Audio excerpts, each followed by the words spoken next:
Hey everyone, it's your boy Moomy coming back at you again with another Weeb Crew classic. Today we're going Why are you talking like that? I mean, you said you wanted to try and cash in on this Cyberpunk thing, so... Yeah, but you don't have to, cash in that hard. We're not that big of sellouts. Oh. I guess now we've embarrassed ourselves. Surely it can't get any worse. David Martinez is your average boy just trying to make it in Night City. A futuristic dystopia where gangs rule the streets and corporations pull the strings. But when David loses his mother in a tragic accident, he finds himself thrust into a conflict much larger than he could have ever imagined. Will he be able to make it as a punk on the mean streets? Or will he just become another statistic? Be sure to buckle up tight or you'll find yourself at the edge of your seat watching Cyberpunk Edgerunners. Wow, Moomy, what a great intro.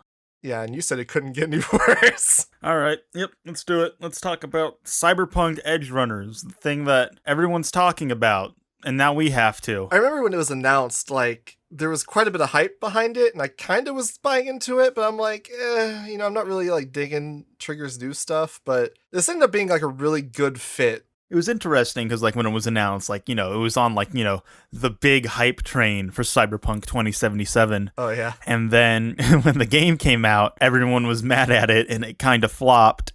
We didn't hear anything about this anime for the longest time, and I thought that the game had, shit the bed so hard that the plug had been pulled on this project. Yeah, admittedly, I kind of forgot this even existed. Yeah. But I guess not, and, I will say, I was not terribly interested in playing Cyberpunk 2077. You've not played the game, right? I was really hyped for it before it came out, but I never ended up actually, playing it, even though I bought it on, day one. Yeah. I didn't even buy it, but something I did not know up until, yesterday is that it's not just, a video game. It's based on, this whole, universe of, tabletop RPG games. Oh, yeah. And they, all the way back to, 1988 or some shit. Yeah, the creator, Mike Pondsmith, he actually, really loves Edgerunners, apparently. Understandable. I mean, I think he's a fan of anime. I know that he's made, a few tabletop RPGs that are, anime-related. But the reason that I think we were both interested in this is because it's Trigger and it's... yeah, specifically because it is Imaishi. Yeah. Obviously, you've had, a number of Trigger anime that have come out. But with this, specifically, this is very much a return to form for him. Yeah, the show is directed by Imaishi. As far as I can tell, though, I don't think he directed any specific episodes. And Yo Yoshinari, who directed Little Witch Academia, was the character designer and the chief animation director for the show. So it's not as visually extreme as something like Dead Leaves or a Panning and Stalking, but it kind of feels like a mesh between Imaishi and Yoshinari's styles, where you do have certain shots that very much remind me of something that Imaishi would do.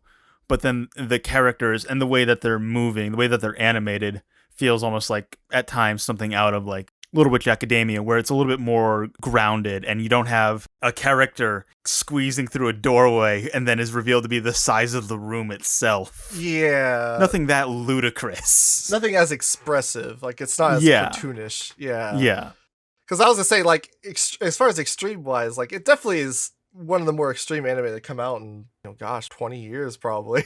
This is very much kind of a callback to the 80s kind of hyper-violence kind of shit. Definitely, yeah, which I guess fits, given, the fact that Cyberpunk influenced half of the 80s OVAs. Yeah. But yeah, it does very much remind me of that Edith Hintachi from last year. Yeah. And even how that uses that hyper-violence. Yeah. Because in Edith Hintachi, the hyper-violence is almost just used to contrast with their lack of just reaction at all. Yeah. And it's almost comedic, where it's their arms and legs are being destroyed. And how, detached they are, no pun intended. Yeah.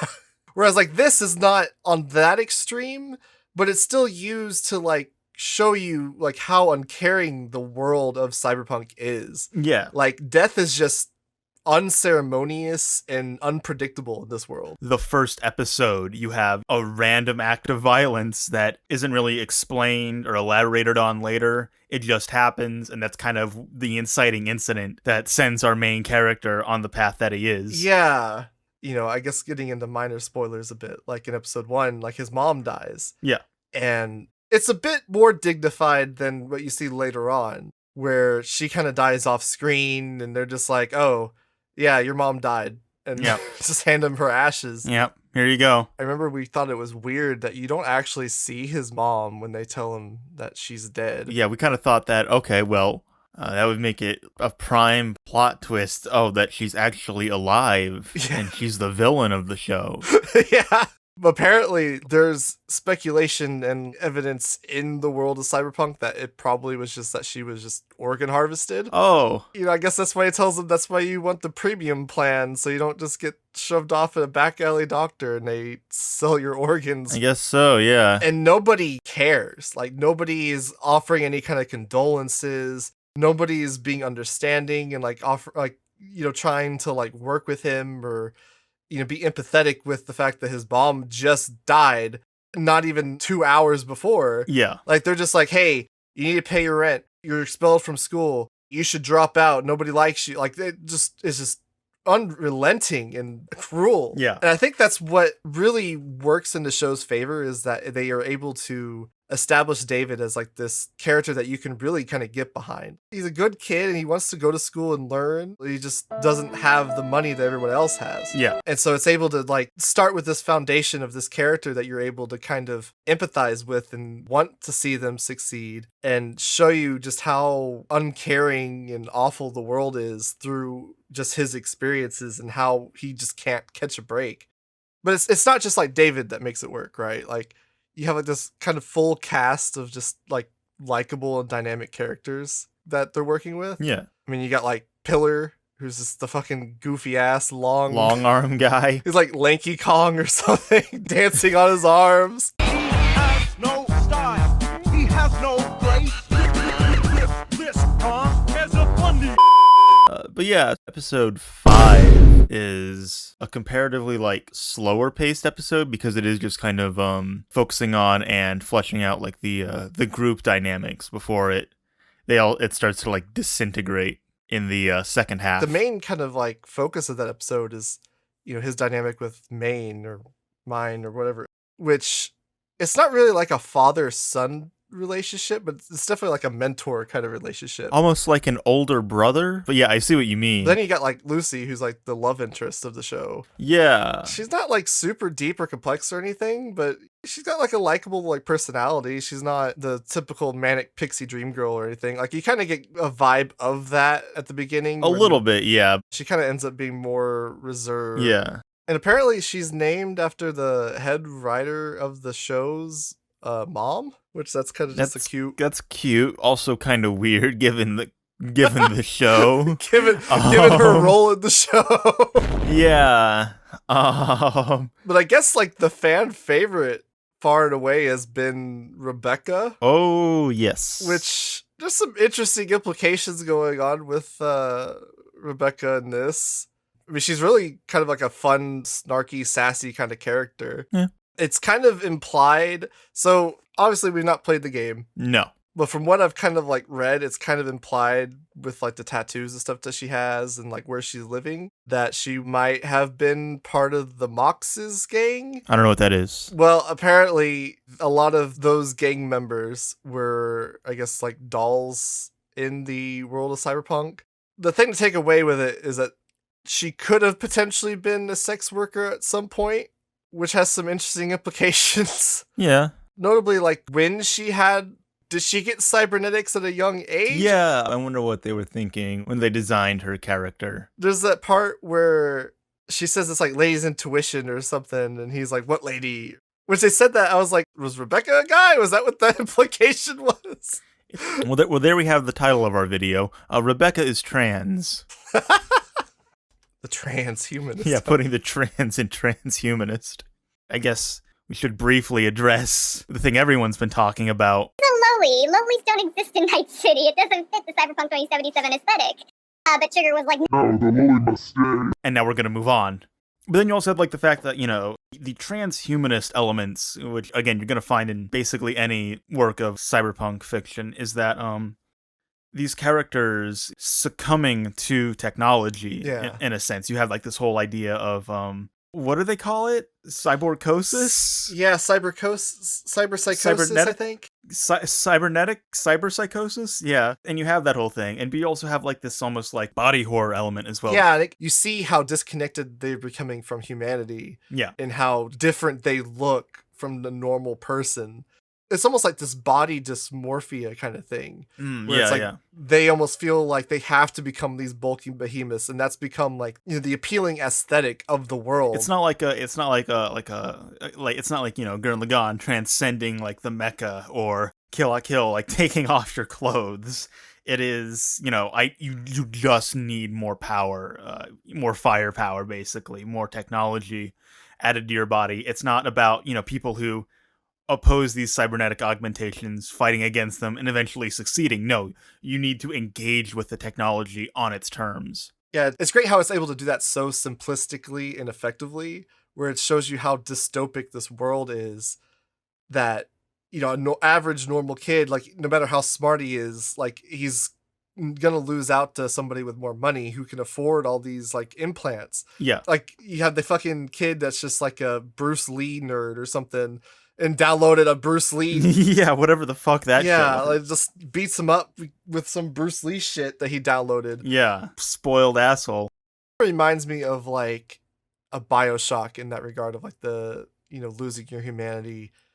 And I really like how they explored like the concepts of like reliving memories and stuff like that, which kind of ties back into the psychosis thing. Yeah, and how that's presented. Yeah, like it was kind of it's probably not the first time they've kind of explored this idea, but the first time I've seen it was in Planescape Torment. Like, there was a part in that game where they were reliving memories that people had of like somebody being chased by a serial killer, or like you just had really deranged shit that people were, you know, just trying to experience for themselves outside of like actually having it done to them.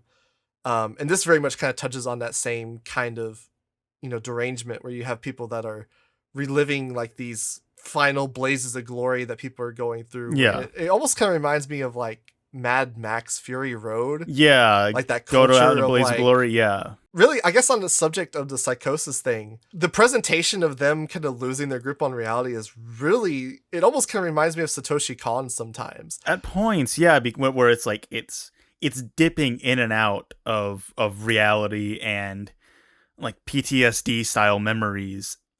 Not at random, but it flows between them. Yeah, there are times where you're like kind of losing grip on like what is actually happening and what might not actually be happening. Yeah, where are we? What's going on? So you kind of have like these moments where it kind of blends like what is happening? Like, what is this reality? Is this a psychosis?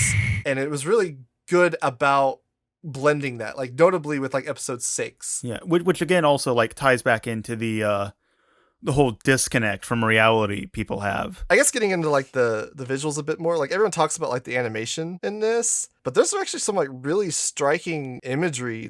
Like the show's called Edgerunners, and there's like all these visuals of like David standing at the edge, just like looking as he's about to like jump to his death. The thing about these like visual motifs is that they lend themselves to like the cyber psychosis really well. Like they're able to do all these like match cuts to like the repeated kind of visual of like them standing at the ledge. Yeah. They're able to like use that to disorient you. I saw people like complaining that like, you know, oh, it's just lazy. It's, you know, they're reusing shots. And I'm like, no, this is clearly done with like an artistic intent in mind. But yeah, I guess kind of keeping in line with the imagery, what's kind of cool about it is they very much seem to have really taken advantage of the fact that it's a video game. The world is obviously kind of lifted from the source material. Like there's so many like locations and stuff that people are finding that they're like, this is in the game. Obviously, you had the obvious ones, right? Yeah. Like the main kind of pavilion areas and like the hangout stuff. The big like circular area that is like straight out of Ghost in the Shell. Yeah, the giant virtual reality goldfish, stuff like that. Yeah. But then you also have like these little minor locations that are not important in the game from what I understand, but like in the show, it's like main characters' like apartments. And, like places that key events kind of happen. And there's like items that you can find in those areas that kind of tie it into the show. Yeah, it's interesting how it's like interwoven with the game itself, which, you know, having not played the game at all, that that doesn't really mean a lot to me. But But you still kind of get that feeling of just like scope, right? yes. It kind of yes. actually feels like a world. Like it doesn't feel like these locations just kind of exist in a bubble. Yeah, well, I think that also has to do with like that this show has some just gorgeous art directions, some really like fantastic backgrounds, and they really take advantage of that stuff with like these like really like wide shots or just like, you know, panning over like the city, and you just kind of like take it all in. This feels more like atmospheric than like Imaishi's like previous works, I'd say. Yeah. It's not like, you know, constantly like bombarding you with information. You do have like these like moments where you just pull back and you're just sort of like watching David, the main character, just walk through the streets or whatever. I think that where this kind of really excels is in like how much information it's conveying visually without actually just stopping. It's and, what they call in film school, show don't tell. Yeah. See, I know that. I'm a smart person. We're professional anime reviewers. We're professionals. That's why we recycled that joke again. But no, there's some really fantastic like visual storytelling that's going on underneath. And like I think it really is to the show's like benefit, because it's just this hyper violent, hyper sexualized like action romp. Yeah. And the show is only 10 episodes long, so you really just don't even have time. It's constantly moving forward at a pretty brisk pace. And I guess that's like one of the things like I think it could have been like maybe like 2-3 episodes longer, you know, maybe 12 or 13 rather than just 10, but it mostly works pretty well. Yeah, it's just more like a couple moments where like, you know, I remember a key part was like in episode 6, like there's like this kind of shift in focus from kind of the overarching plot that was happening in episode 5 to just kind of a more of a personal thing, and just like the shift was kind of a bit jarring. Yeah. Which when you kind of look back at it in retrospect, like they were kind of hinting at it and you just didn't catch it until you kind of look back like, oh, okay, this was kind of leading up to that. But then you also have stuff like the introduction of another character who just kind of appears out of nowhere in an episode. Yeah, and we're just like, oh, I guess they're around now. All right. They're just like, oh, I'm quitting. And I'm like, you joined to begin with? Oh, yeah, who are you? But then you have like the other part of like this whole like audio visual experience, that being the music, and you can probably detail that in a bit more because the guy who did the music is the composer for Silent Hill. Yeah, he did the soundtrack for almost all the Silent Hill games with the exception of like Downpour. So he's got like 3 of my favorite video game soundtracks of all time. Okay. He has a really good ear for like just kind of industrial kind of ambience kind of noise. Yeah, I noticed that. It was really weird, like we were watching the credits and you just see Akira Yamaoka pop up. I'm like, yeah. Wait, what the fuck? And I'm like, who is that? I don't know who that is. But yeah, it caught your eye immediately. You have like that. I think you have songs from the game itself, and then like these, I think they're insert songs. They might be from the game, but they sound like insert songs. And then the opening you have Franz Ferdinand. Yeah, kind of going back through the OST. A lot of the songs, I would say they kind of capture that duality of just like the advanced like kind of cybernetics with the synths and the droning. That very like industrial sound. Yeah, with like the raw primal kind of human element. It captures that duality really well. I almost kind of appreciate these stories of like disenfranchisement now a bit more than I would have when I was younger. Just, you know, the idea of like finding your way through the world once you've kind of been shaken off the rails, which is very much what this show is about. Yeah. It's just finding your place in a world once that place has been taken from you, which kind of leads into like this kind of general story of it. Yeah. There's not a lot of spoilers to like get into with this, but you know, there's something to talk about. So I guess I'll put a timestamp here. Let's talk about the fact that we totally called it. I guess realistically, if you're familiar with Cyberpunk as like a concept at all, like it shouldn't be very surprising. No, yeah, well there's also, okay, so what we're talking about is like halfway through, we're just like, yeah, I feel like every character here is going to be dead by the end of the show, and we're basically correct. Really, I was more surprised with how many survived. It's like, and yeah, if you're familiar with like other like cyberpunk works in anime or elsewhere, it's not like, you know, the biggest thing ever. It's like, oh yeah, people die when they are killed. You look at something like a Gurren Lagann or a Kill la Kill, and those are very much about like, you know, Fight the power! overcoming like this oppressive authority And the human spirit sort of like transcending beyond the power of technology itself. Yeah, very much like messages of empowerment. Yeah, this is the opposite. Yeah. This is the exact fucking opposite. So, I guess given that this is a prequel to the games, you can't exactly have these characters rising up and, Well, it kind of shattered the entire like setting of Cyberpunk. Yeah, they can't overthrow the established order or whatever. And it's one of those things, like we've seen this done before in other works, and it's always about this sort of struggle, and you don't overcome it by defeating it. You sort of, I don't want to say make peace with it, but, David dies smiling, and we've seen, like, similar stuff without spoiling them. We've seen similar stuff in other anime like this, where, the protagonist, everyone dies at the end, but they all kind of, like, die on their own terms. They die smiling or whatever. Yeah. But that being said, this is still like a very dark ending for Imaishi. I do really love like that bleakness of it, where you kind of know how everything's gonna go. Yeah. Kind of seems inevitable that they're all gonna die. It feels like that there's nothing you can really do to stop it. Yeah. But you don't really want to look the other way either. Like a car accident? Yeah. Like a flashy neon hyper-violent train wreck. That's a good tagline for the show. But yeah, like it feels like everyone just dies in ways that were just so easily avoidable. Yeah. But they're all just living so close to the edge anyway that they just don't even try to avoid it. Like, yeah. It feels like David's just so caught up in everyone else's wishes. It's interesting in a way because he like literally accomplishes these goals, right? Yeah. Like his mom's wish for him was to be at the top of Arasaka Tower. And at the end, in the climax, he's literally standing at the edge on top of Arasaka Tower. Now that is irony. Ultimately, I feel like the message to get out of Edgerunners, or at least the message I got out of it, is almost like it's a cautionary tale. I mean, in a way, like you said, it's the antithesis of like Gurren Lagann and Kill la Kill.